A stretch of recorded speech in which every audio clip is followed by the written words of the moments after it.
Merhaba arkadaşlar. Dilin kökeni ve evrimi konusundaki günümüzde en yaygın teorilerden bazılarının bu görüşlerini esas olarak insan beyninin bir bilgisayar gibi çalıştığı benzetmesine dayandırdıklarından söz etmiştim. İnsan beyninin işin aslında bir bilgisayar gibi çalışmadığını, ikisinin farklı olgular olduğunu öne sürmüştüm. Şimdi bu görüşümü temellendirmeye çalışacağım. Yani bu videoda kısacası insan beyninin bir bilgisayar gibi çalışmadığını, daha doğrusu çalışamayacağını göstermeye çalışacağım.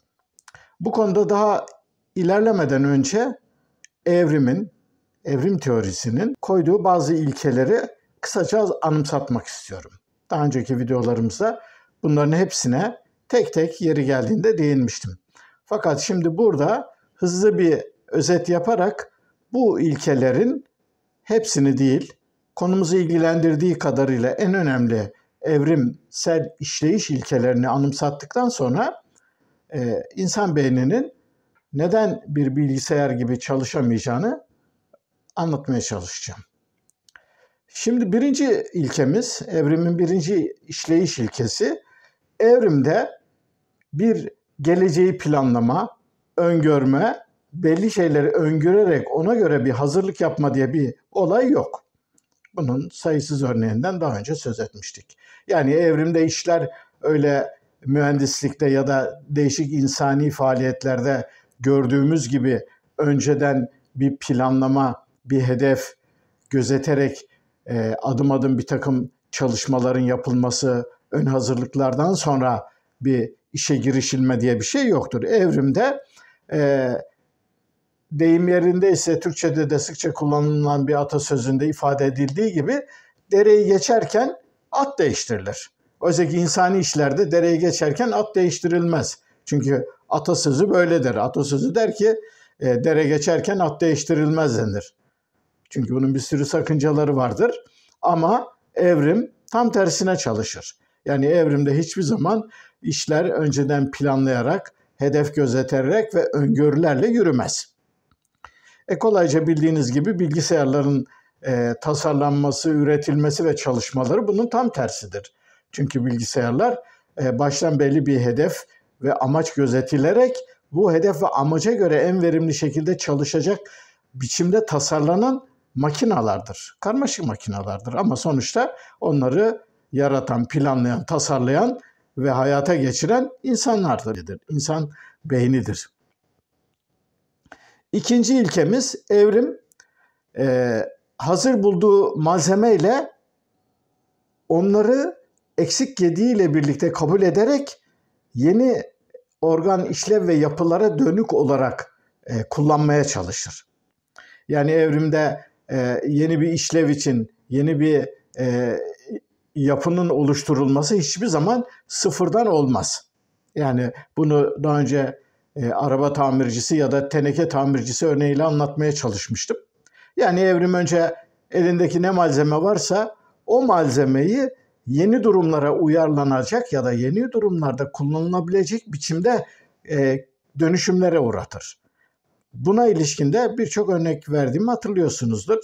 En basitinden balıkların çene kemikleri memelilerde iç kulaktaki çekiç, östaki ve üzengi kemiklerine dönüşmüştü. Yani balığın çenesini açıp kapamaya yarayan kemikler memelilerde orta kulağın içerisinde küçük bir kemiğe dönüşerek gelen ses titreşimlerini alabilecek şekilde evrimleşmişlerdi.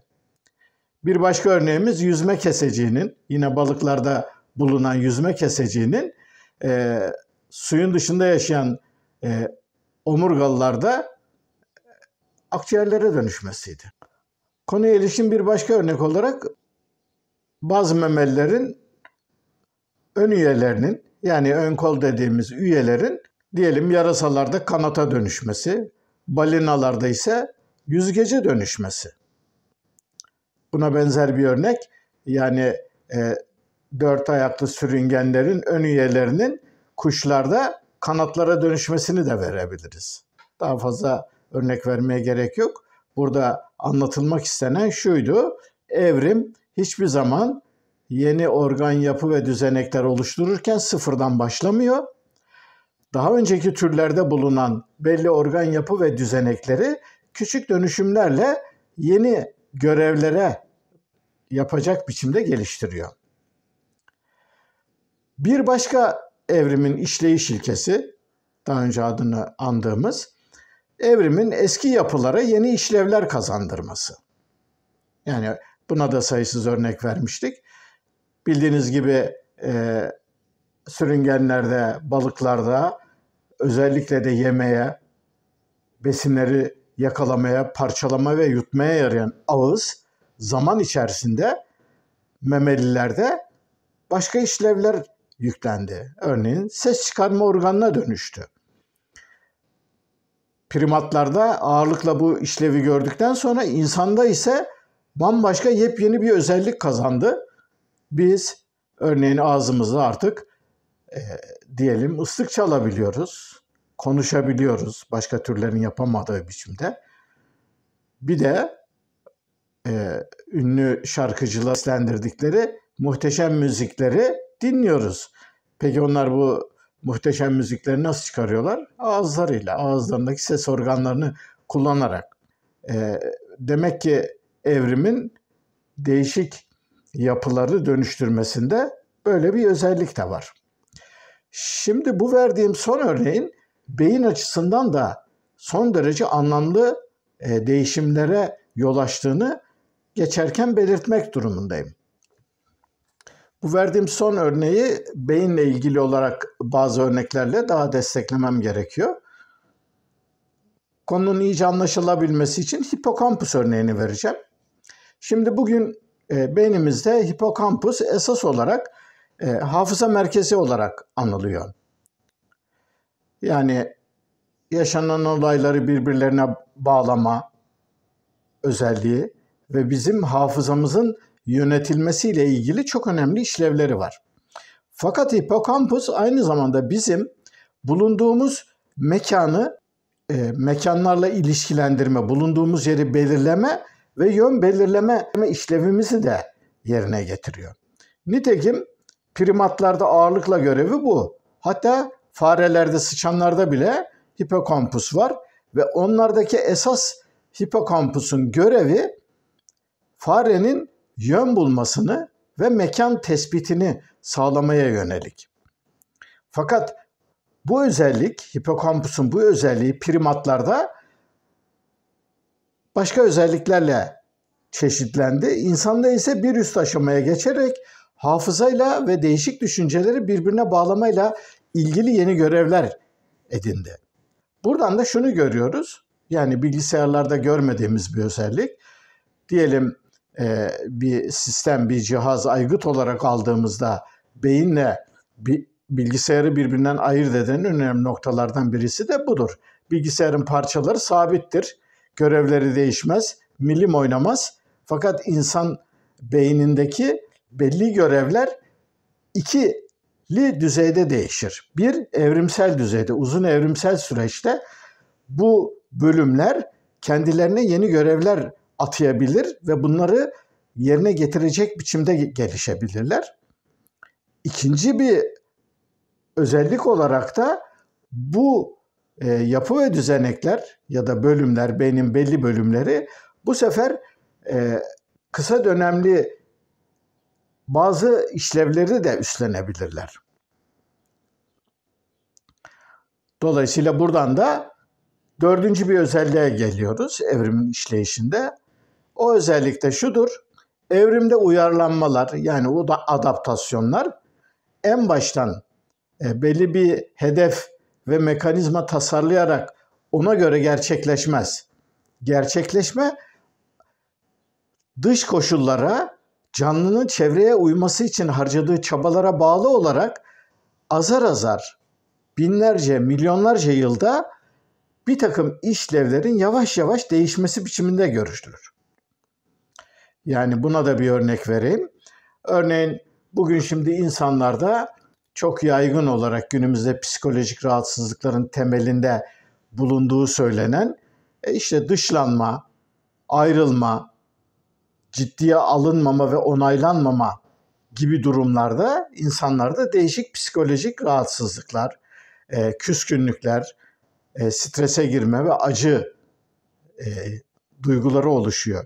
Peki bunlar için insan beyninde yeni özel bölümler mi oluştu? Hayır. Önceki canlı türlerinde bulunan fiziksel acı duymayla ve canlının öz dengesini, yani homeostatik denge dediğimiz kendi bütünlüğünü oluşturma için gerekli düzenekler zaman içerisinde insanlarda bu dışlanma, onaylanma, ayrılma acıları dediğimiz daha incelikli rahatsızlıkların mekanizmaları bu yönde gelişti.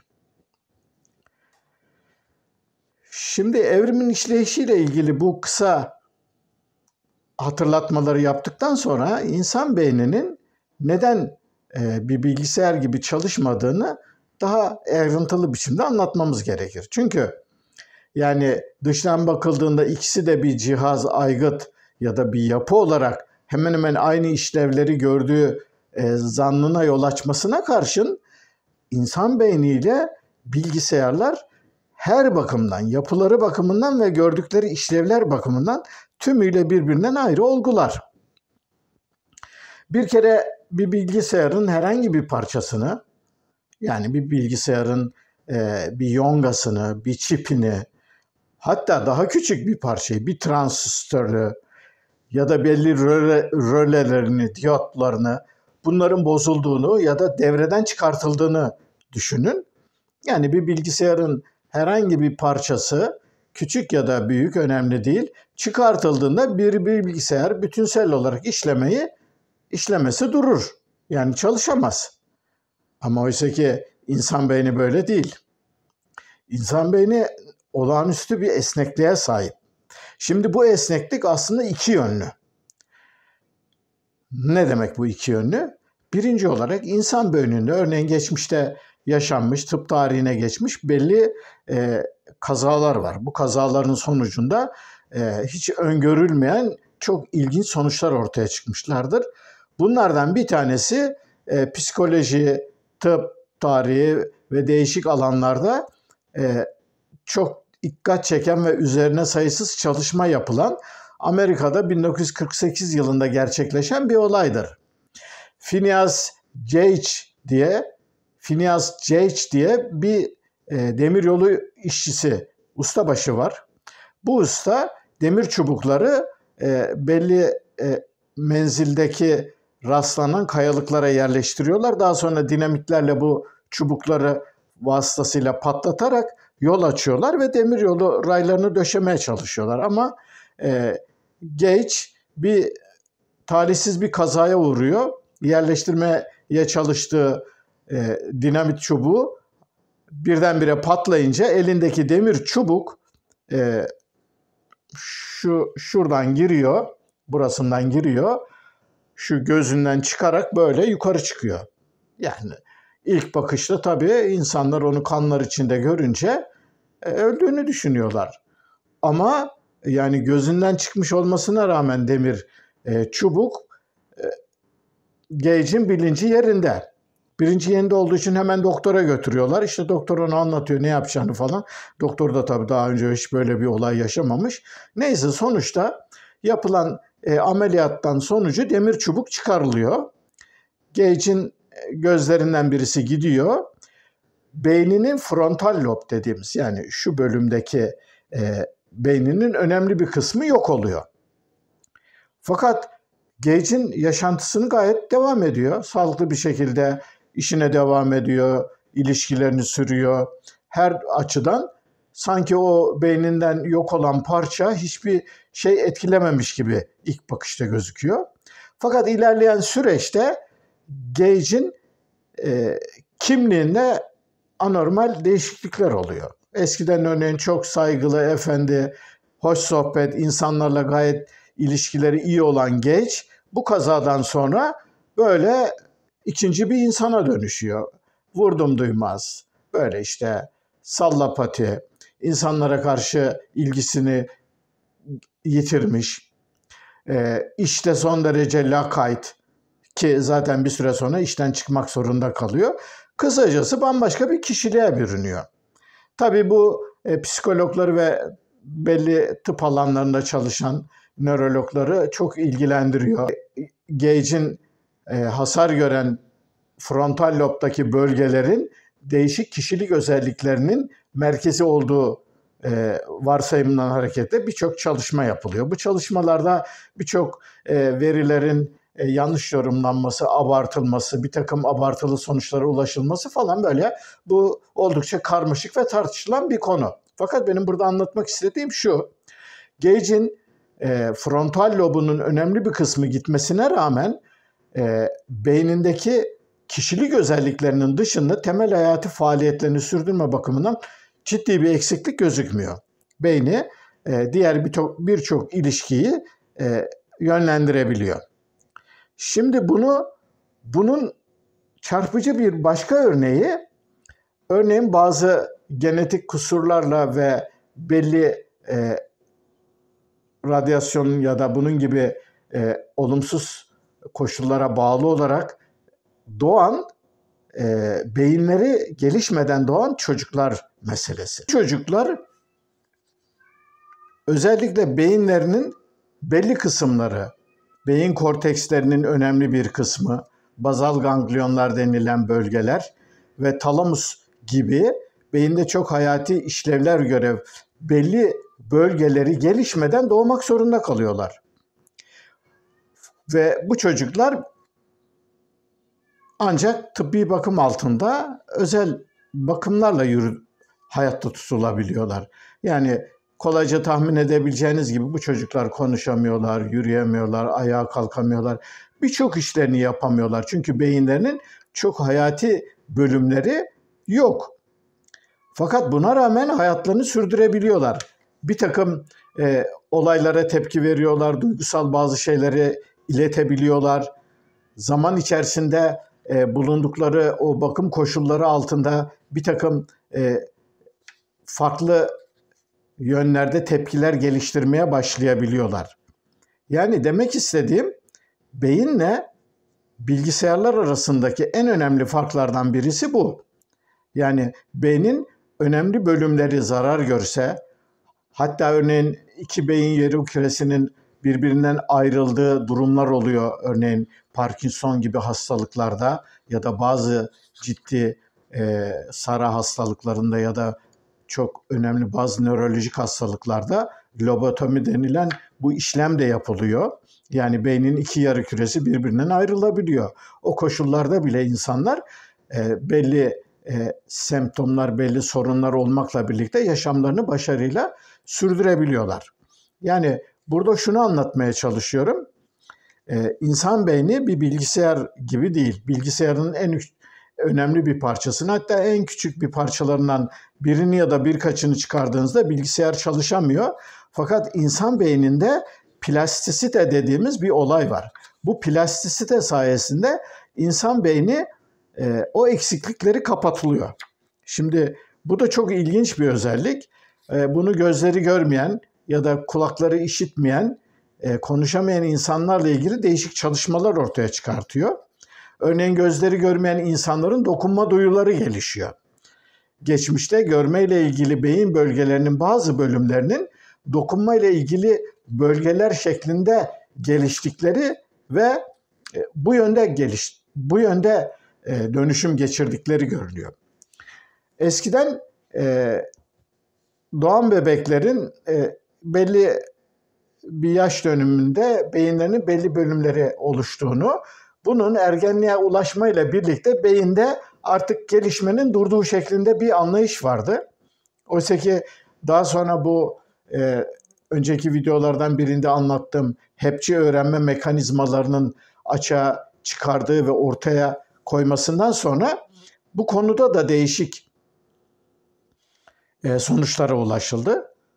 Bununla ilgili örneğin çarpıcı örneklerden birisi Londralı taksicilerle yapılan bir deneydir. Londra'da taksiciler uzun yıllar süren bir eğitimden geçmek zorundalar.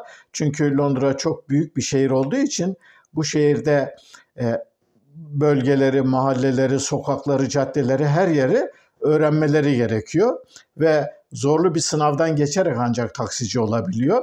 Zaman içerisinde Londralı taksicilerin beyinleriyle ilgili yapılan çalışmalar ve ölçümler zaman içerisinde Londralı taksicilerin hipokampüslerinin olağanüstü derecede geliştiğini gösteriyor. Yani özellikle taksicilikle uğraştıkları için biraz önce sözünü ettiğim gibi farelerde ve primatlarda yön bulma ve mekan tespitine yarayan hipokampus bölgesi Londralı taksicilerde olağanüstü gelişmiş oluyor. Bunu kişisel deneyimlerinizden de mutlaka öğrenmişsinizdir. Bazı insanların yön bulma, yer tespit etme yetenekleri çok gelişkindir. Özellikle avcılarda falan da vardır bu. Tabii taksicilerin yanında. Ama bazı insanlarda bu özellik hiç gelişmemiştir. Neyse, ben konuyu dağıtmadan devam etmeye çalışayım. Beynin bilgisayardan farklı olmasının önemli boyutlarından birisi de bilgisayardaki ve beyindeki ağ sistemlerinin sabit ve dinamik özellikleri. Bildiğiniz gibi bilgisayarlar işte belli gözle görülmeyecek kadar incelmiş de olsa mutlaka fiziksel, yani tellerle, yongalarla, çiplerle, böyle çok ince mekanizmalarla birbirine bağlı ağlar oluşturmuş durumdalar ve bunlar sabittir. Yani bu ağları oluşturan donanım parçalarının fiziksel özelliklerine bağlı olarak bunlar değişmez, sabittir. Ancak birisi bozulduğunda çıkarılır, yerine yenisi takılır. Oysa ki insan beyni böyle değil. Daha önce anlatmıştık. İnsan beyninde nöronlar sürekli bir hareket halindedir. Sosyal medyalara girip nöronların çalışması ve nöronlarda sinaptik oluşma diye yazdığınızda mutlaka karşınıza değişik videolar çıkacaktır. Yani bu videolarda insan beynindeki nöronların hiç durmadıklarını, sürekli olarak, yani saniyeler içerisinde yeni uzantılar çıkarıp yeni bağlantılar kurduklarını ve sürekli olarak bu şekilde mevcut ağların üzerine yeni ağlar oluşturduklarını görüyoruz. Yani biz buna beyinde belli yapıların oluşturulması için sürekli haritalandırma özelliği diyoruz. Bu haritalandırma özelliği daha önce anlattığım şekilde hepçi bağlantılar oluşturma biçiminde oluyor. Ve bu süreç aynı zamanda bir taraftan yeni ağlar oluşturulurken bir taraftan da sürekli bir budanma şeklinde oluyor. Budanma dediğimiz nedir? Budanma dediğimizde bizim öğrendiğimiz bir bilgiyi, öğrendiğimiz bir deneyimi, bir duyguyu, bir beyindeki bir yaşantıyı eğer yinelemezsek, aynı uyaranlara bağlı olarak onu tekrar tekrar yaşamazsak zaman içerisinde bunlar kullanılmadığı zaman köreliyorlar ve yok oluyorlar. Bunu tabii herkes kendi bir takım deneyimlerinden bilirler. Örneğin yüzmeyi öğrenmiş bir insan senelerce, 3 sene, 5 sene, 10 sene hiç yüzmediği zaman bocalayabilir. İlk suya atladığında ne yapacağını bilmez. Ama çok epey uğraştıktan sonra eski bilgilerini hatırlayarak düzgün biçimde yüzmeye başlar. Ama bunu çok daha uzun süre belli yetenekleri kullanmadığınızda artık onları bir daha yapamıyorsunuz. Nitekim ormanda bulunan çocukların ona konuşmayı öğrenememelerinin nedeni buydu. Çünkü bu sinaptik bağlantıların ve beyindeki haritaların oluşmasının belli dönemleri var. O dönemleri aştıktan sonra bir daha o haritalar oluşturulmuyor. Fakat bu haritalar oluşturulduktan sonra da beyin de gelişme durmuyor.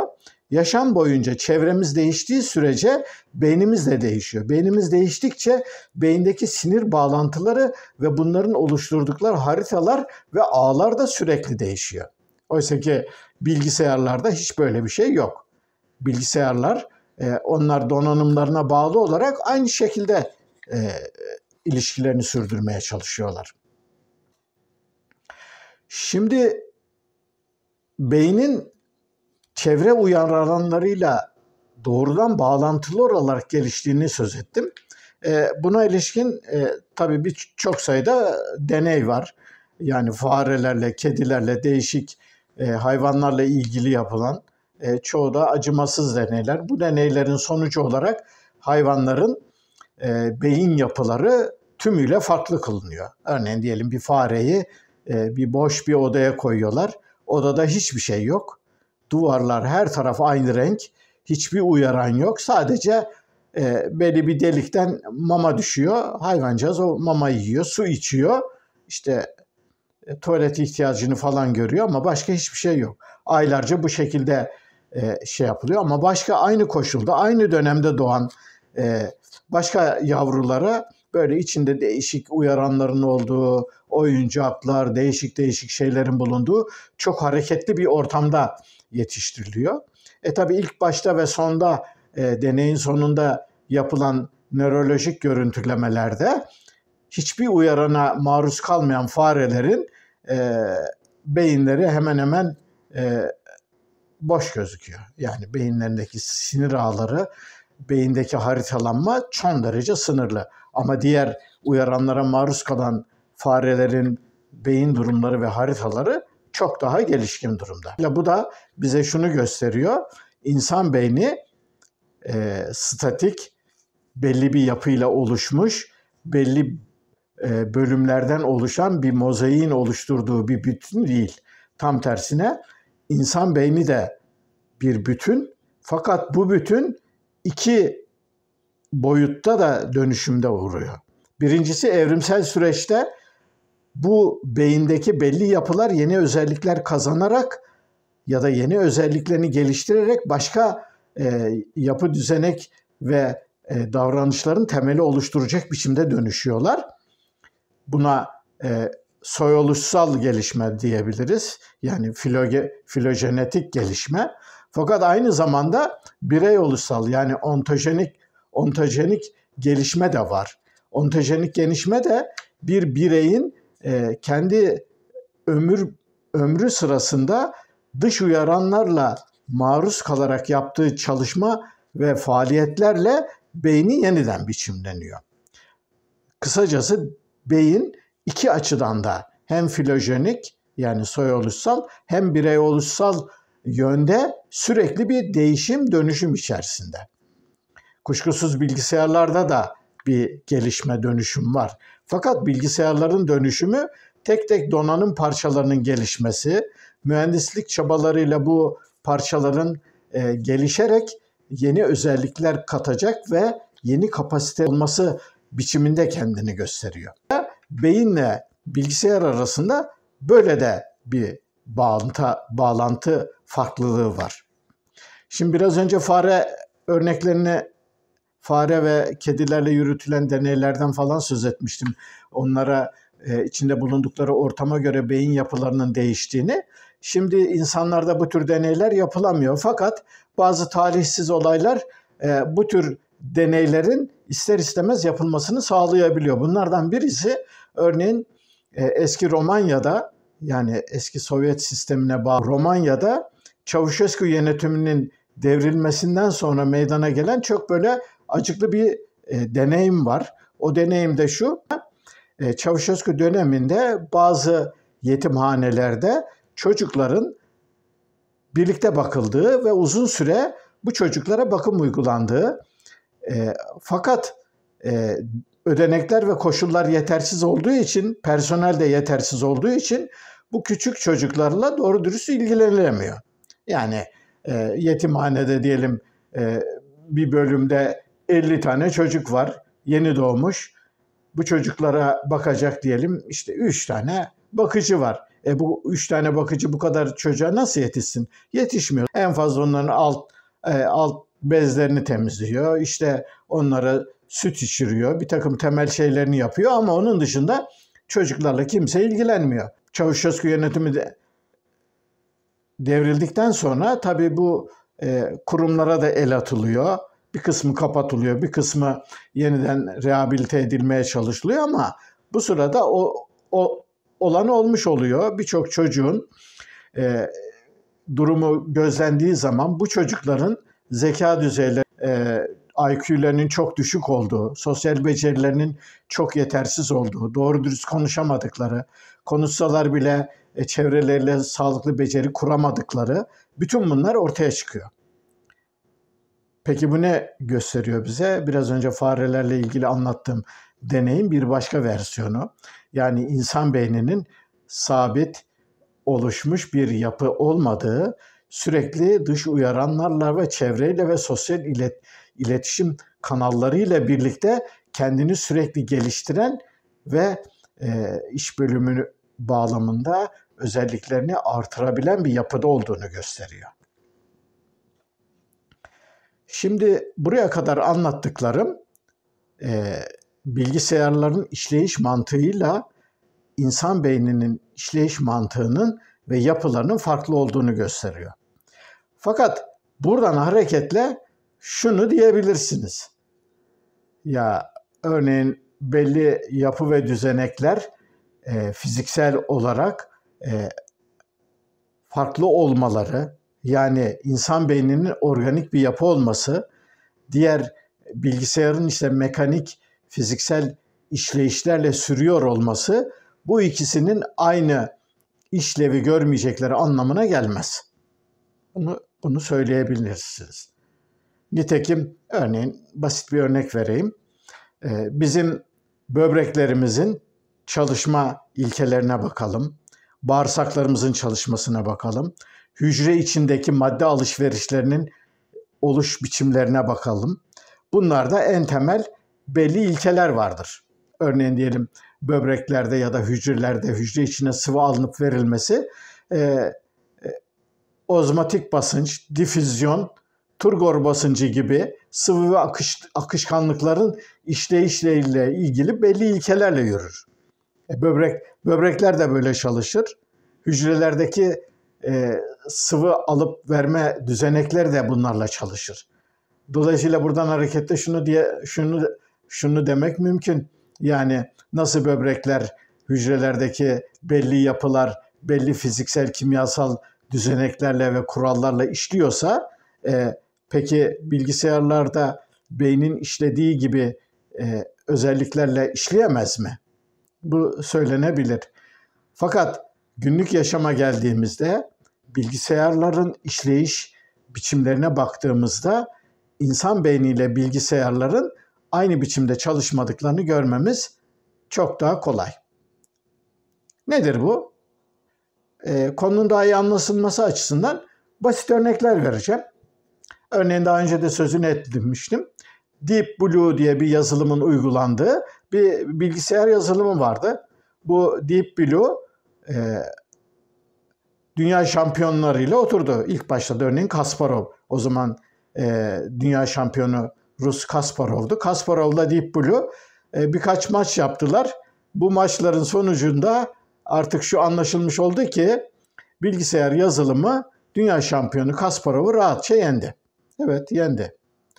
Fakat maçlar bittikten sonra basın toplantısı yapıldığında basın toplantısında Deep Blue yoktu. Yenilen Kasparov vardı. Çünkü bu olaydan çıkarılacak dersleri ya da bu olayın anlamı üzerine konuşabilecek olan yalnızca Kasparov'du. Deep Blue bunu yapamadı. Yapamazdı da, çünkü Deep Blue ona verilen veriler doğrultusunda o verileri işleyerek değişik olasılıkları hesaplamada inanılmaz becerimli. Örneğin bir saniyede milyonlarca, milyarlarca olasılığı hesaplayarak en doğru satranç hamlesinin ne olacağını kestirip otomatikman oynayabiliyordu. Kasparov bunu yapamıyordu.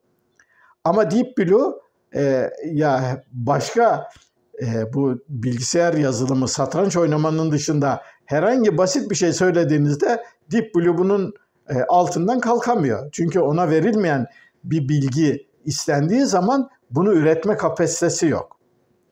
Ya da konuyu daha iyi anlamanız için daha somut bir örnek vereyim. Örneğin bugün otomatik arabalar var. Biliyorsunuz belli yollarda otomatik arabalar kullanılıyor. Bu otomatik arabalar çevredeki uyaranlara, kendine gelen bir nesnelerin hızına, ondan sonra trafik ışıklarına göre arabayı çok başarılı biçimde sürebiliyor. Fakat diyelim bir otomatik araba bir kavşağa geldi. Kavşakta kırmızı yanarsa durur. Yeşil yanarsa geçer. Ama diyelim kavşaktaki ışıklar bozuldu. Aynı anda kırmızı ve yeşil yanıyor. İkisi birden yanıyor. Burada otomatik pilot ne yapacak? Bir şey yapamaz. Çünkü otomatik pilot kendisine verilmeyen bir özelliği çıktı olarak sunamaz. Dolayısıyla ama bir insan sürücüsü bir kavşağa geldi diyelim. Kavşakta kırmızı ve ışık yanıyor ya da yanmıyor. Önemli değil. Dikkatli bir şekilde trafik kurallarına uygun ve trafik kurallarına uygun geçiş üstünlüklerini gözeterek kırmızı ışık ya da hiçbir ışık yanmadığı durumda ne yapacağını anında kestirerek uygun bir çözüm bularak yoluna devam edebilir. Ama bir bilgisayarın, otomatik bir pilotun bunu yapma şansı yok. Şimdi bu konuda örnekleri çoğaltabiliriz. Yani nasıl örnekleri çoğaltabiliriz? Örneğin bilgisayarların kendilerine sunulan verilerle uygun olmayacak sonuçlarla karşılaştıklarında yapabilecekleri bir şey yok. Şimdi bununla ilgili bu konu aslında biraz karmaşık bir konu. Mantık, matematik ve epistemolojik bazı konulara girmeyi gerektiriyor. Fakat burada konuyu kavramanız açısından ilginç bir fıkradan söz edeyim. Şimdi son model bir bilgisayar geliştiriliyor. İşte yapay zeka ve ChatGPT gibi bilgisayarları düşünün. Bunlara istediğiniz soruları soruyorsunuz. O soruları sorduğunuz konuyla ilgili olarak saniyeler içerisinde size binlerce, yüz binlerce sayfayı dökebiliyor. Fakat bu fıkrada işte birçok insan gidiyor, bir şeyler soruyorlar. En son sıra Temel'e geliyor. Temel gidiyor, işte bilgisayara bir şey soruyor. Tek kelimelik bir şey söylüyor. Ondan bekliyorlar. Bilgisayardan bir türlü yanıt gelmiyor. Çalışıyor ama aradan bir saat geçiyor. Hala bilgisayardan bir yanıt yok. En sonunda dayanamıyorlar. Diyorlar Temel'e, ya diyorlar sen buna ne sordun yani bu niye buna yanıt veremiyor? O da diyor ki, Temel diyor ki, ne haber dedim diyor. Evet, ne haber diyor. Ne haber sorusuna bilgisayarın verebileceği bir yanıt yok. Şimdi bunun değişik örneklerini sayısız uygulamada ve sorunda görebilirsiniz. Basit bir şey. Google Translate diye bir uygulama var biliyorsunuz. Google'a girin. Değişik Türkçe deyimlerle oluşturulmuş ilginç cümleler kurun. Örneğin işte şöyle bir cümle kurduğunuzu varsayın. Ya o ne hinoğlu hindir, seni suya götürür, susuz getirir. Onun ipiyle kuyuya inilmez gibi bir cümle yapın. Böyle bir cümleyi yani üniversiteye okuması gerekmiyor. Sıradan bir insan bile bu cümlede ne denmek istendiğini anlayabilir. Fakat bu cümleyi İngilizceye bir bilgisayarın çevirmesi neredeyse olanaksız. Bu verdiğim örnek ve konuyu getirdiğim noktada bilgisayarların insan beyni gibi çalışamayacağına ilişkin bazı ipuçlarını sunmaya çalıştım. Ama bu konuyu ayrıntılı olarak bir sonraki videoda tartışmak zorundayız. Çünkü zamanım yetmedi. Bu videoyu bitirmeden önce söylediklerimi kısaca özetlemek istiyorum. Bilgisayarlarla insan beyni farklı yapıda ve farklı biçimde işlerler. Bilgisayarlar sabit, belli mühendislik öngörüleriyle belli hedef gözetilerek oluşmuş makinelerdir. Kendilerine sunulan verileri hızlı biçimde işleyebilirler. Kendilerinin üretildiği amaca uygun olarak çok başarılı işlere imza atabilirler. Fakat insan beynindeki esneklik ve işleme kapasitesi bilgisayarlarda yoktur. İnsan beynine bunu sağlayan ondaki milyarlarca nöron değişik sinapslar glia hücreleriyle birlikte insan beyninin sürekli olarak dönüşen ve değişen bir kimyasal çorba gibi olmasıdır. Bu olağanüstü sayılara ulaşabilen kapasitesiyle bu kimyasal çorba sürekli anılarla, yeni deneyimlerle kendisini sürekli geliştirerek, dönüştürerek gelişmesine devam ettiği için değişik problemler karşısında yaratıcı çözümler bulabilir. Sezgiye, öngörüye ve içgörüye dayanarak insanların çok kolay biçimde çözümleyebilecekleri ve tahmin edebilecekleri bazı sonuçlara bilgisayarların ulaşmaları mümkün değildir. Çünkü bunun için bilgisayarlara çok değişik verilerin yüklenmesi gerekir.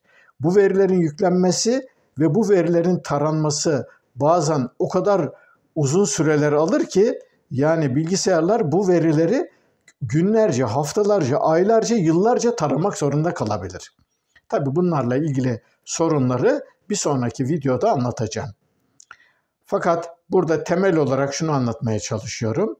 Dinamik, akışkan, dönüşken, sürekli kendini yeni biçimlerde de biçimlendiren ve haritalandıran insan beyniyle yapısı, donanım parçaları ve özellikleri sabit, kendisine verilen bilgileri hızlı biçimde işleyebilen bilgisayarın çalışmasının bir olması mümkün değil. Bilgisayarların insan beyni gibi çalışmaları ya da insan beyninin bilgisayar gibi çalışması söz konusu olamaz. Bu konuyu bir sonraki videoda daha ayrıntılı biçimde inceleyeceğim. Bu videonun sonuna geldiğim için burada kesmek zorundayım. Beni dinlediğiniz için teşekkür ederim. Bir sonraki videoda buluşmak üzere. Hoşça kalın.